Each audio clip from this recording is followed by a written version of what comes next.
Okay, so we are out here. Alyssa ran inside to get some water and a snack, and yesterday I really wasn't well, so Alyssa just did the feedings and we watered plants, and that was it. So today I'm gonna spend some time doing like catch-up work.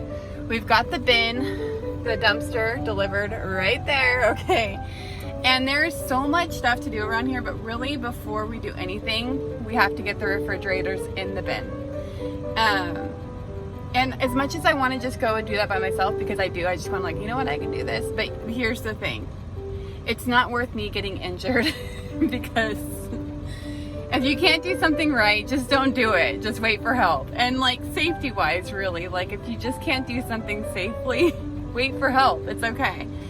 So, we have a barbecue at my dad's house tonight, and we probably won't get those refrigerators in here today. And I'm okay with that. You know what? Because I'm going to work on some other things that will benefit the farm and kind of the progress of where we're going. And I want to get the posts out and just put them in place so that way I can get them in. I need to put a string line up, but I want to get the posts in. I'm going to do a perimeter fence around the garden. And then I will probably bring over some panels tomorrow, I'm thinking, to put the cows on the front pasture. I went and looked, and it looks like we have enough of our electric line. So we have polywire, and then possibly like put some barbed wire as well. I'm not really sure yet. So like the problem that I'm having is that I have a neighbor who will feed my animals, which I normally wouldn't care too much. Like, they came over the other day and they called and asked permission, and they were feeding the goats. Totally cool with that, because they were going to actually give it to the horses. You can't give horses corn. I don't give my horses corn. I'm always really concerned about colic and like anything that could potentially be fermenting. Horses are not a ruminant animal, and they can't take that like fermentation. They go and they colic. I've never had a horse that colicked, praise God, and knock on wood, and pray that it never happens. But we've been very cautious about what they have access to.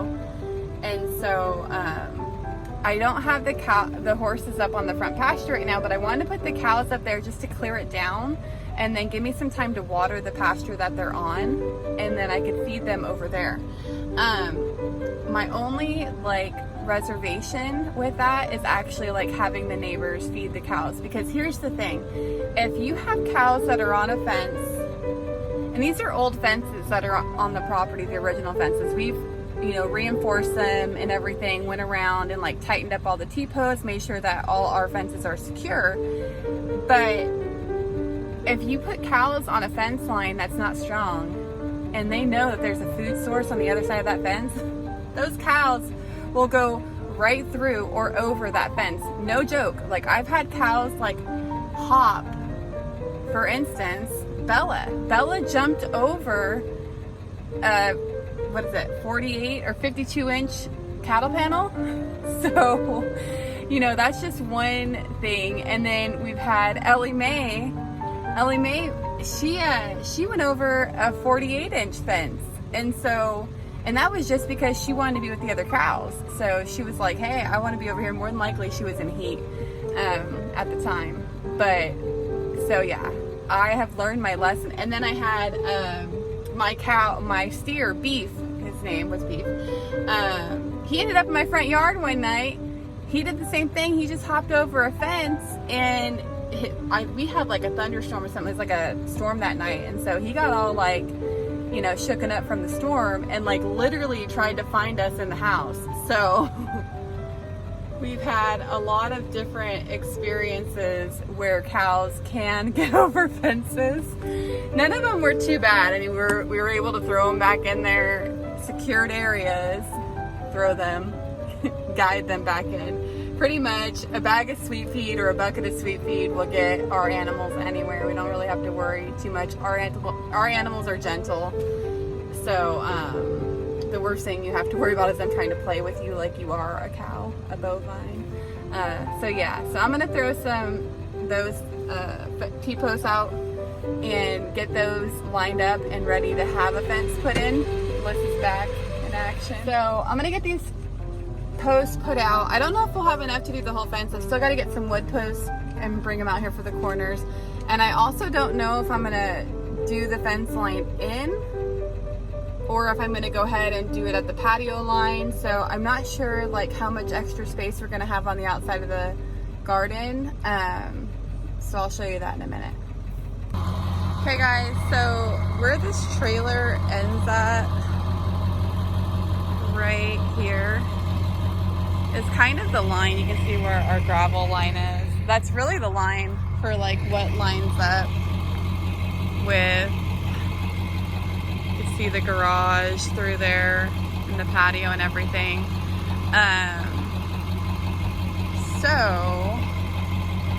I'm not sure exactly if I want to do like the fence line here because our first row actually starts there. It would kind of be nice to be able to have some extra space before the garden.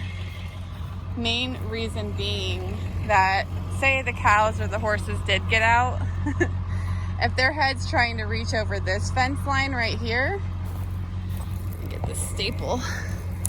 If it's trying to go over this fence line, they're not going to be eating our garden, and that would be wonderful. So I think I will. I think I'll just go with this line here and we'll do that.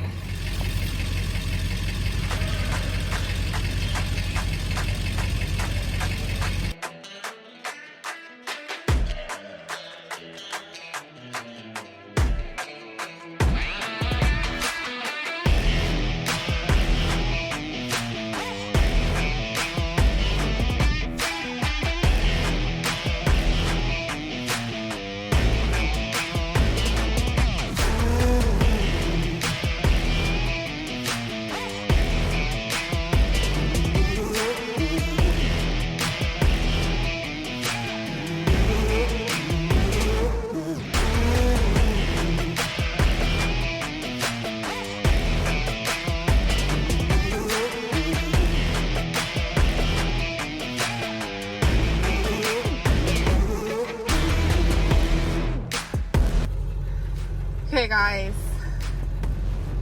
I found part of an eaten tomato, which means these critters are definitely getting into the harvest.